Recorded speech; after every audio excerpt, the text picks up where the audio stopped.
Study Section 6. Assessment in Clinical Psychology. Introduction. This lecture explains various assessments in clinical psychology. The lecture covers the interview, clinical assessments such as history taking or clerking a patient, and mental state examination. Objectives.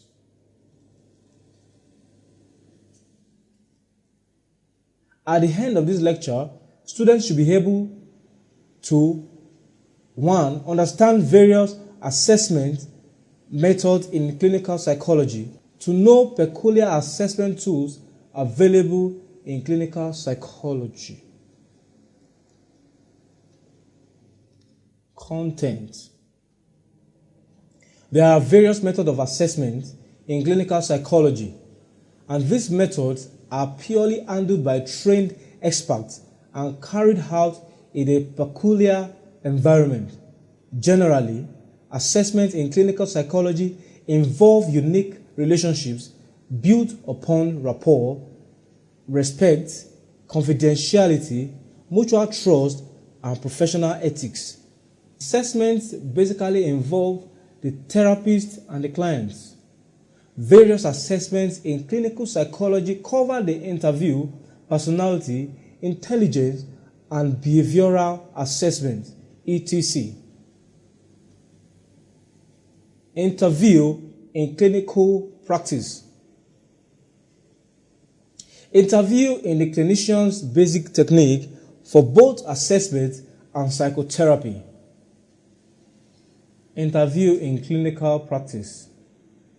Interview is the clinician's basic technique for both assessment and psychotherapy.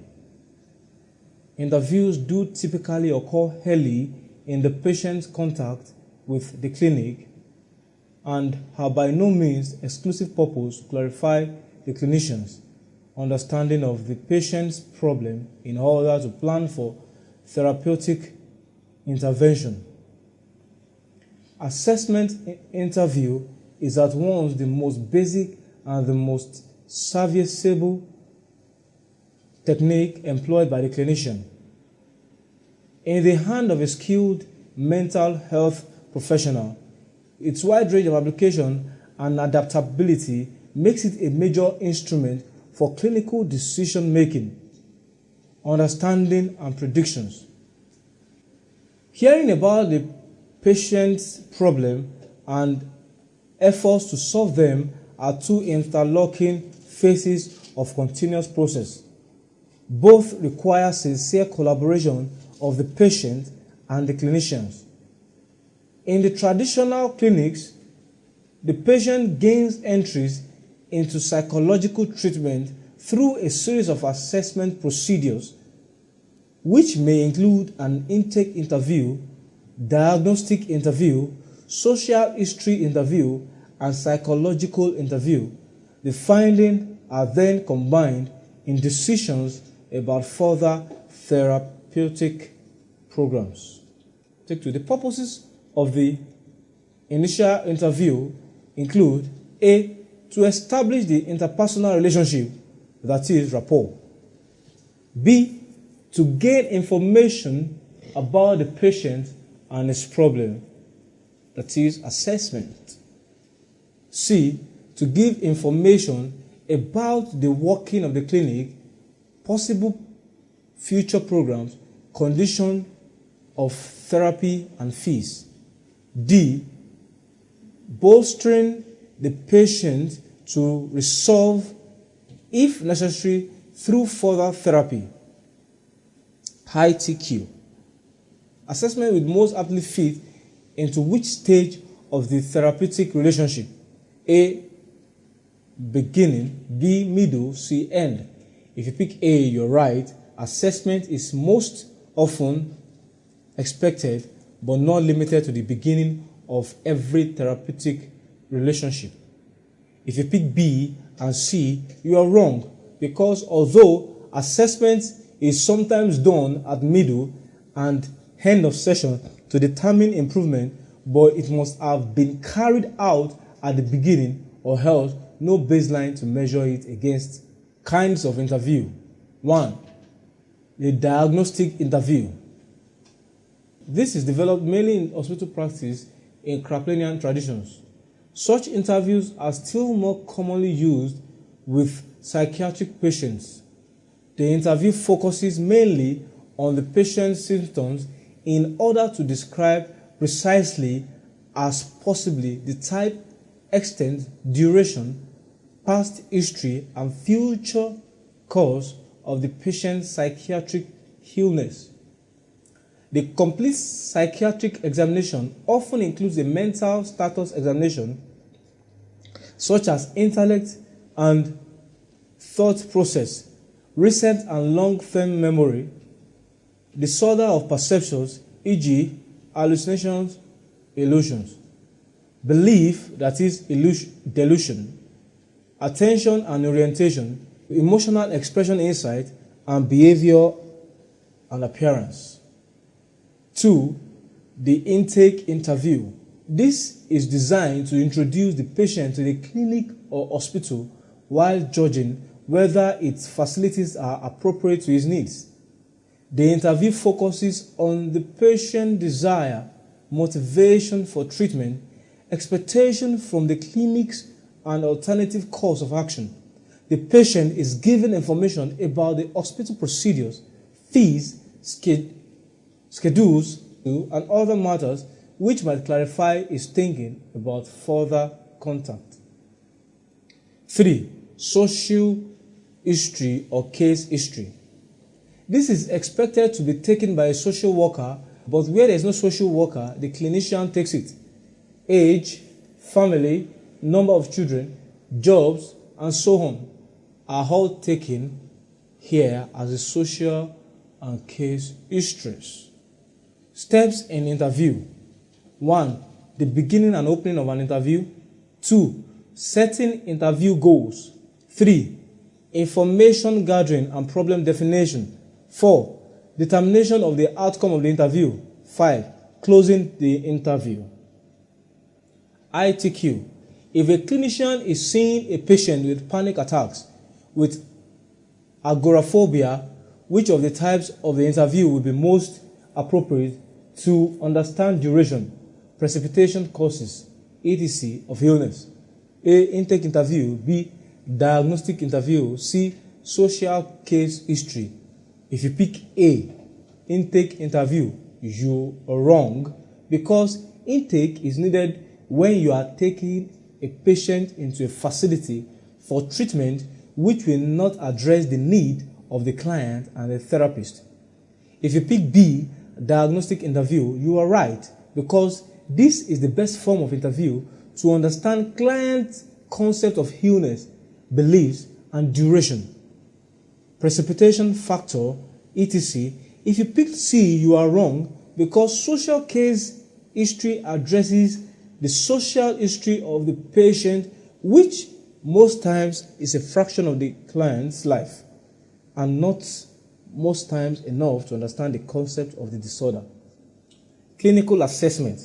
The major aim of clinical assessment is to be able to take decisions on how to go about the care of the client. If there's any psychological dysfunction, the clinicians can identify the cause of the problem. When a clinician carries out the first clinical interview, he is able to gather baseline data, initial data that you gather on a client. These data are useful to make comparison between the initial level of functioning and the scores obtained once the client starts treatment. During clinical assessment, the clinician identifies the best assessment method, carries out the assessment after the examination of the patient. The clinician interprets the result on the basis of the client's score on the assessment tool used. If the clinician has his own personal clinic and a client just walks in, the clinician is under obligation to discuss his finding with the client. If it's a referral case from a psychiatrist or other health professionals. The clinicians may send reports to the referring health professionals with or without discussing the client. Clerking a patient. 4 areas are involved in the assessment procedures. 1. Preparations.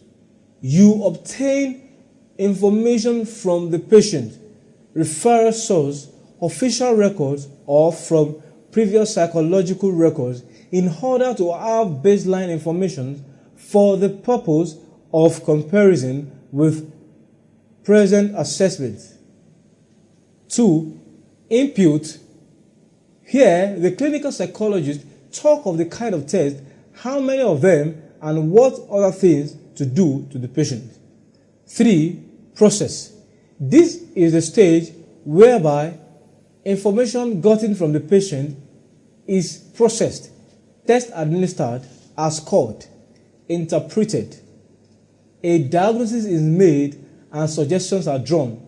Also, suitable treatment for the patient recommended.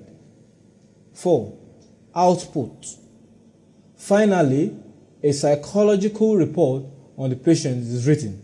Some assessment tools available to the clinical psychologist. Assessment tools available to the clinical psychologist ranges from the personality inventory to the projective techniques. Personality inventories and projective techniques can also be used in the assessment of normal personality, not only for psychopathology. The personality inventories concentrated more on the psychometric qualities of their measures, whereas projective techniques have tended to be less concerned with reliability, validity, and norms, rather are more interested in the richness of impressionistic interpretation and the clinical analysis of responses. Nevertheless, personality inventories and projective techniques serve similar purpose, sometimes for screening applicants in the industry or educational context, but more often for diagnosing patients in psychological clinics or counseling centers. Personality inventories. Personality inventories consist of items concerning personal characteristics, thoughts, feelings, and behavior. Respondents mark those items on the personal inventory that they judge to be descriptive of them. A typical personality inventory measures a broader range of variables and is usually more carefully constructed and standardized than a rating scale or checklist. Because of incorrect responses or untruthfulness of respondents, some inventories have special validation scoring keys to detect dissimulation or faking. These validation keys are not always successful in spotting faking, but they have been shown to be quite effective in certain situations. Norman 1963. Apart from faking,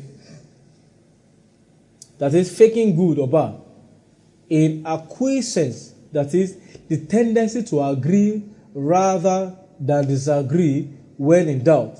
Social desirability, the tendency to respond in a more social acceptable manner. Over cautiousness, extremeness, and other responses sets may also cause problems in personality inventories. However, norms accompany most personality inventories. Examples of highly acceptable personality inventories include 90-item ss6 personality questionnaire, EPQ, developed by ss6, which consists of 4 subscales: neuroticism, extraversion, psychotism, and the lie subscale. It is scored on the yes and no basis. It has some reversed score also. Also, there is California Psychological Inventory, CPI, developed by H.G. Goff. It is a 480 true false item scale. Another personality inventory is the Minnesota Multiphasic Personality Inventory, MMPI. Was developed by S.R. Hathaway and J.C. McKinley. It is designed to assess personality characteristics indicative of psychological abnormality. The 550 statement items on the MMPI are to be answered yes, no, or cannot say. Currently, MMPI 2 is in use with 567 items. Project techniques. Project technique is a term introduced by Lawrence Frank, 1939, for ambiguous stimuli on which respondents can project their inner needs and states. Projective techniques are composed of relatively unstructured stimuli that the examinee is asked to describe, tell stories about, complete, or respond to in some other manner. In contrast to the more direct personality inventories and rating skills, projective techniques are usually less obvious in their purposes and therefore presumably less subject to faked and response sets. Because projectives are relatively unstructured in context and open-ended in terms of the response required, it is assumed that whatever structure is imposed on the stimulus material represents a projection of the examinee's own individual perception of the world. The lack of structure is a double-edged sword in that it makes for difficulties in scoring. As a consequence of scoring problems, most projective techniques do not meet conventional standards of reliability and validity. Since projective tests attempt to get an unconscious process, interpretations of responses to projective test materials have been greatly influenced by psychoanalytic theory and interpretation, is further based on examinee's pattern of responses. Because of this, administration and scoring of projective tests require more training and sensitivity than a self-report inventory. Examples of projective tests include the rota incomplete sentence blank, where individuals are asked to complete specially written incomplete sentences. The Rorschach ink blot test consists of 1051 by 2 by 91 by 2 cards. Each card contains one bilaterally symmetrical black and white 5 cards, red and gray 2 cards, or multicolored 3 cards. The cards are presented individually and viewed at no greater than arm's length. The examinee is told to report what is seen in the card or what might be represented by the ink blot. Every response to a Rorschach card may be scored on several categories: locations, determinant, content.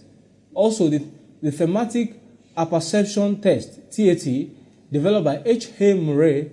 The TAT materials are 20 black and white picture cards depicting people in various ambiguous situations, plus 1 black card. The examinee is asked to take approximately 5 minutes per story, telling what's going on now, what thoughts and feelings the people in the stories have, what events led up to the situation, and how it will turn out. However, among the shortcomings of projective techniques are inadequacies of administration, scoring, and standardization. The lack of objective in scoring and the paucity and the unrepresentative of normative data are particularly bothersome to psychometric specialists. Behavioral assessment. The goal of interest in the behavioral assessment is to ascertain the current factor in the treatment that can be used to alter behavior.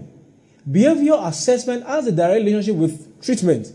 If the assessment has been correctly executed, it should identify correct factors that will lead to a particular behavior or elicit behavior in a particular direction. For example, if you notice that a child cries when the mother enters the room and moves closer to the mother, that may be a behavior that elicits the temper tantrum in the child. In the behavioral assessment, you define exactly what is it to be measured and try to observe and record events of situations that precede or follow the behavior.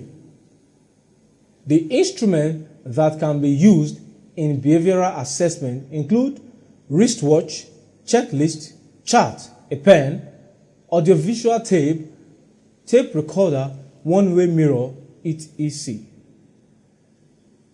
Mental state examination, MSE. In the mental state examination, the patient is described and tested with the following. 1. General appearance, that is, dress, cleanliness, grooming, facial expression, eye contact, gestures, and posture. 2. Motor behavior, that is, increased motor activity, restlessness, agitation, and excitement, diminished motor activity, retardation, slow, akinesia, stupor. 3. Affect and mood, that is, elevated mood, elation, euphoria, to inappropriate affect, incongruity, loss of effect, shallow, flat, bluntness, apathy. Love, 8. Jealousy, surprise, perplexity, shyness, irritability. 4. Thought and speech, that is, disorders of content thinking such as paranoid, depressive, sexual, religion, control of influence, primary and secondary delusion, systematized or non-systematized bizarre delusion. These are disorders of forms of thinking such as distortion of language formation, e.g., loose association of ideas, derailment of ideas, etc. There are disorders of possession of thinking such thought insertion, thought withdrawal, thought broadcasting.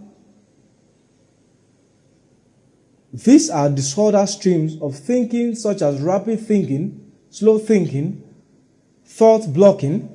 Finally, there are disorders of speech production such as stammering, repetitive speech, word salad, etc. 5. Perception, that is, illusion, hallucination, body image disturbances, depersonalization, derealization, change in intensity of sensations, change in size of sensations. 6. Disorders of cognitive functions such as consciousness, attention, and concentration. 7. Disorders of memory such as loss of memory, amnesia, immediate, recent, and remote memory. 8. Disorders orientation, that is, time, places, and persons. 9. Intelligence, such above average, average, and below average are deficiency in intelligence. 10. Insight and judgment, such as awareness of the presence of symptoms of mental disease and awareness of the need of treatment. This could be loss of insight, partial insight, or insightful sense of judgment, e.g., common sense. ITQ.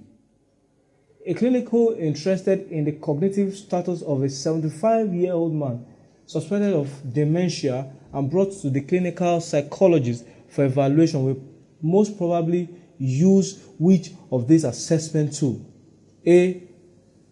Thematic apperception test, TAT. B. Minnesota multiphasic personality inventory 2, MMPI-2.